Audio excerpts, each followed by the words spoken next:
زرہان اور وفادار درندہ مکمل داستان۔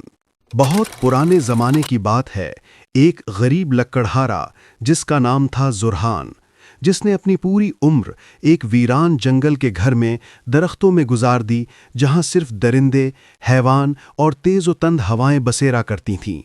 اس بوڑھے شخص کے پاس دنیا کی کوئی چیز نہیں تھی سوائے ایک لوہے کی کلہاڑی کے جس کی دھار کو زنگ نے آدھا کھا لیا تھا، اور ایک خستہ حال جھونپڑا جو جگہ جگہ سے پھٹا ہوا تھا جس کے اندر وہ رہتا تھا۔ تیز اور ٹھنڈی ہوائیں سیٹی بجا کر اس میں سے گزرتی تھیں۔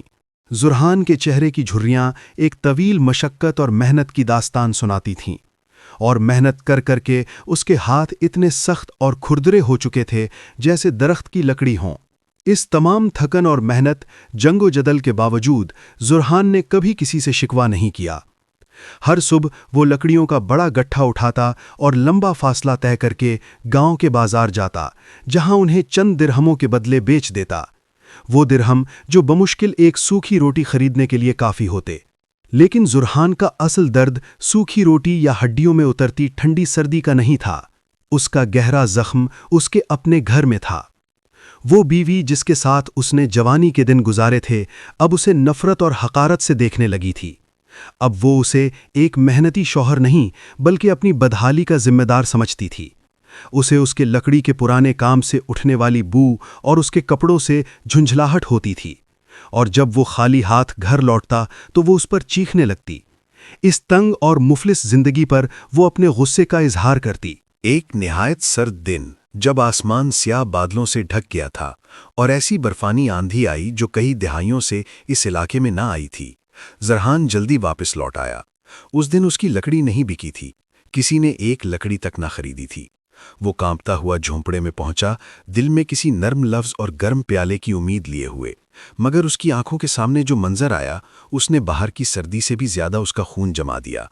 اس نے دیکھا کہ اس کی بیوی اپنے کپڑے اور چند اپنی ضروری چیزیں سمیٹ رہی ہے جو اسے وراثت میں اپنے ماں باپ سے ملے تھے۔ دروازے کے باہر شاندار بگی کھڑی تھی جسے دو خوبصورت گھوڑے کھینچ رہے تھے، اور اس میں شہر کا بڑا امیر کپڑوں کا تاجر بیٹھا انتظار کر رہا تھا۔ زرہان کے منہ سے ایک لفظ بھی نہ نکلا، وہ خاموش کھڑا رہا اور آنکھوں سے آنسو نکلتے رہے۔ اس کی بیوی نے آخری بار بے رحمی سے اس کی طرف دیکھا اور پھر بوسیدہ جھونپڑے کی طرف دیکھا، جیسے کہہ رہی ہو کہ یہ جگہ میرے رہنے کی نہیں، اور وہ بھوک اور غربت سے تنگ آ چکی ہے۔ پھر وہ مڑی اور بغیر دیکھے بگی میں سوار ہو گئی، اور بگی تیزی سے دھند اور برف میں گزرتی ہوئی غائب ہو گئی، پیچھے ایک ایسا آدمی چھوڑ کر جس سے ایک ہی لمحے میں اس کی عزت اور دل دونوں چھین لیے گئے۔ زرہان سرد کیچڑ آلود جھونپڑے میں نیچے بیٹھ گیا۔ وقت کا احساس ختم ہو چکا تھا، باہر طوفان شدت اختیار کر گیا۔ ہوائیں بھوکے بھیڑیوں کی طرح چیخنے لگیں، جیسے جھونپڑی کو جڑ سے اکھاڑ پھینکنا چاہتی ہوں۔ چولہے میں آگ بجھ چکی تھی، لکڑی ختم ہو چکی تھی، اور زرہان کے حصے میں کالا اندھیرا اور جان منجمد کرنے والی سردی رہ گئی تھی۔ اسے محسوس ہوا کہ یہی اس کی آخری رات ہے، وہ اکیلا جم کر مر جائے گا اور کسی کو خبر تک نہ ہوگی۔ مایوسی کے آگے ہتھیار ڈال کر اس نے آنکھیں بند کر لیں، اس امید سے کہ روح جسم سے آزاد ہو جائے۔ اچانک رات کے سناٹے میں اور طوفان کے شور کے بیچ اس نے جھونپڑے کے دروازے پر ایک عجیب آواز سنی۔ یہ نہ ہوا کی آواز تھی، نہ ٹوٹتی شاخوں کی، یہ لکڑی کو کرچنے اور رگڑنے کی آواز تھی۔ اس کے ساتھ بھاری اور دبی ہوئی کراہٹ محسوس ہو رہی تھی جو شدید درد کی گواہی دے رہی تھی۔ زرہان نے پہلے سوچا کہ یہ موت کی آمد ہے یا کوئی گمراہ لٹیرے۔ اس نے کمزور اور کانپتے ہاتھوں سے کلہاڑی اٹھائی اور آہستہ آہستہ دروازے کی طرف بڑھا۔ اس کا دل زور زور سے دھڑک رہا تھا۔ آخر کون ہے جو اس جان لیوا موسم میں باہر نکلنے کی جرت کر سکتا ہے؟ اس نے اپنا ہاتھ ٹھنڈے کنڈے پر رکھا اور دروازہ ذرا سا کھولا تو برفانی ہوا بجلی کے کوڑے کی طرح اس کے منہ پر پڑی۔ مگر جو منظر اس نے دہلیز پر دیکھا، اس نے اس کے دل سے سردی، خوف اور بیوی کی بے وفائی تک کو بھلا دیا۔ وہ نہ کوئی انسان تھا اور نہ کوئی عام مسافر، وہ ایسی چیز تھی کہ جس نے زرہان کے بال خوف سے کھڑے کر دیے۔ زرہان نے اپنے خستہ حال جھونپڑے کا دروازہ پوری طرح کھولا تو اس کے سامنے سیاہ گھنے بالوں کا ایک پہاڑ کھڑا تھا۔ یہ کوئی آوارہ کتا نہ تھا اور نہ کوئی پالتو جانور جو راستہ بھٹک گیا ہو، یہ پہاڑی جنگلوں کا کالا بھیڑیا تھا۔ ایسا خوفناک جانور کہ جسے کوئی انسان قریب سے دیکھ لے اس کی تقدیر موت ہوتی ہے۔ اگر وہ پچھلی ٹانگوں پہ کھڑا ہوتا تو قد آدمی سے بھی اونچا ہوتا۔ زرحان اپنی جگہ دنگ رہ گیا، خوف سے کلہاڑی بے جان ہاتھوں سے گر گئی۔ لیکن یہ درندہ نہ جھپٹا اور نہ اس نے اپنے خون آلود دانت نکالے۔ وہ جھکا ہوا کھڑا تھا، شدید مشکل سے سانس لے رہا تھا، اور ہر سانس کے ساتھ اس کے منہ سے بھاپ کے بادل نکل رہے تھے۔ زرحان نے نظریں ذرا نیچے کیں تو اس کی آمد کی اصل وجہ سامنے آ گئی۔ بھیڑیے کے بائیں کندھے میں ایک موٹا تیر گڑا ہوا تھا اور کندھے سے گاڑھا اور سرخ خون بہہ رہا تھا۔ بھیڑیے نے زرحان کی طرف دیکھا۔ یہ نگاہ شکار کی نہیں تھی بلکہ التجا اور شکست کی نگاہ تھی۔ اسی خاموش لمحے میں بوڑھے لکڑہارے نے خود کو بھیڑیے کی آنکھوں میں دیکھ لیا۔ اسے محسوس ہوا کہ یہ درندہ بھی دھوکے سے زخمی کیا گیا ہے، بالکل اسی طرح جس طرح اس کی بیوی نے اسے دھوکہ دے کر روح اور دل دونوں سے زخمی کر دیا تھا۔ زرحان کے دل نے سرگوشی کی، ہم دونوں زخمی ہیں میرے دوست، ہم دونوں کو دنیا نے اکیلا چھوڑ دیا ہے، یہاں خاموشی سے مر جائیں۔ خوف پر طرز غالب آ گیا۔ زرحان پیچھے ہٹا اور اجنبی مہمان کے لیے راستہ چھوڑ دیا۔ بھیڑیا لڑکھڑاتا ہوا اندر داخل ہوا، اپنے بھاری قدم گھسیٹتا ہوا، اور چولہے کے پاس جا گرا جہاں کچھ گرم انگارے ابھی باقی تھے۔ زرحان نے دروازہ مضبوطی سے بند کیا تاکہ طوفان سے بچ سکیں، پھر اپنی کمزور آستینیں چڑھائیں، نیم گرم پانی کا برتن لایا اور اپنے پرانے کپڑے سے ایک صاف کپڑا پھاڑ لیا۔ وہ انتہائی احتیاط سے بھیڑیے کے قریب ہوا۔ اسے ہر لمحہ یہ اندیشہ تھا کہ ایک کاٹ اس کی زندگی ختم کر دے گی، مگر جانور اس کے نرم چھونے سے خاموشی سے اس کے آگے جھک گیا۔ زرحان نے ماہر طریقے سے ہلکے ہاتھ سے تیر باہر نکالا، گہرے زخم کو صاف کیا اور مضبوطی سے پٹی باندھ دی۔ گھر میں اس کے پاس صرف ایک خشک گوشت کا ٹکڑا تھا جو اس نے شدید سردی میں اپنی بیوی کے لیے بچا کے رکھا تھا۔ اس نے اسے دیکھا اور پھر تھکے ہوئے بھیڑیے کو دیکھا اور بغیر کسی تردد کے وہ گوشت اس کے آگے رکھ دیا۔ بھیڑیے نے بھوک سے اسے کھا لیا اور پھر اپنا بھاری سر زرحان کے قدموں میں رکھ دیا اور گہری نیند سو گیا۔ یوں انسان اور درندے کے درمیان امن اور وفاداری کا ایک خاموش عہد قائم ہو گیا۔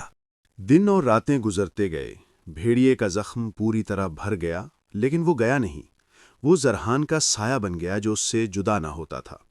اس کے ساتھ جنگل میں لکڑیاں کاٹنے جاتا، ڈاکوؤں اور جنگل کے وحشی جانوروں سے اس کی حفاظت کرتا، اور اس کے جھونپڑے کے دروازے پر شاہی محافظ کی طرح سویا کرتا۔ لیکن یہ راز زیادہ دن چھپا نہ رہا۔ کچھ لکڑہاروں اور شکاریوں نے زرحان کو دیکھا۔ جب زرحان جنگل میں چلتا تو سیاہ بھیڑیا اس کے ساتھ وفادار کتے کی طرح قدم سے قدم ملا کر چلا کرتا تھا۔ یہ خبر جنگل میں آگ کی طرح پھیل گئی۔ لوگوں کے دلوں میں دہشت سما گئی۔ کہنے لگے، زرحان اپنی بیوی کے بھاگ جانے کے بعد پاگل ہو چکا ہے، اس نے شیطانوں سے سودا کر لیا ہے۔ کسی نے کہا وہ جادوگر ہے جو جنات کو قابو میں رکھتا ہے، اور کسی نے دعویٰ کیا کہ یہ بھیڑیا دراصل ایک شیطان ہے جو غیب کی خبریں لا کر دیتا ہے۔ لوگ اس سے کترانے لگ گئے، بازار کے دروازے اس پر بند کر دیے اور اس کے جھونپڑے پر دور سے پتھر برسانے لگے۔ زرحان پہلے سے بھی زیادہ تنہا ہو گیا، مگر اسے کوئی پرواہ نہیں تھی۔ اسے بھیڑیے کی رفاقت میں وہ سچائی اور اپنائیت ملی جو انسانوں کے دلوں میں اسے کبھی نہ مل سکی، وہی انسان جنہوں نے پہلی ٹھوکر پر اس سے منہ موڑ لیا تھا۔ ایک چاندنی رات نہایت عجیب واقعہ پیش آیا۔ زرحان اچانک بھیڑیے کی بے چینی سے جاگ اٹھا۔ وہ اپنے گرد چکر لگا رہا تھا، دبی دبی آوازیں نکال رہا تھا جو رونے اور ہاؤ ہاؤ کے درمیان تھیں۔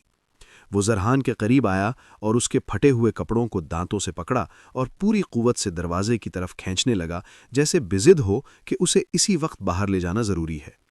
زرحان نے اسے پرسکون کرنے کی کوشش کی، مگر بھیڑیا نہ رکا بلکہ اور زیادہ بے چین ہو گیا، گویا کہہ رہا ہو، میرے پیچھے آؤ، ایسا کچھ ہے جو تمہیں وقت ختم ہونے سے پہلے دیکھنا ہوگا۔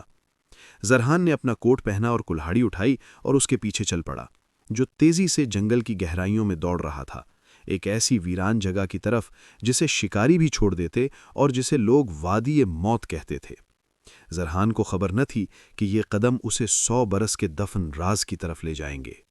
وہ ہانپتا ہوا بھیڑیے کے پیچھے چلتا رہا جو درختوں کے درمیان سائے کی طرح پھسل رہا تھا۔ گہرا اندھیرا تھا، بس کہیں کہیں چاند کی کرنیں شاخوں سے ٹکرا رہی تھی۔ وہ جنگل کی معلوم حدود سے آگے نکل گئے اور زمین آہستہ آہستہ نیچے اترنے لگی۔ یہ وہی وادی موت تھی جس کی گاؤں کی محفلوں میں کہانیاں سنائی جاتی تھیں۔ کہا جاتا تھا کہ پورے قافلے یہاں غائب ہو گئے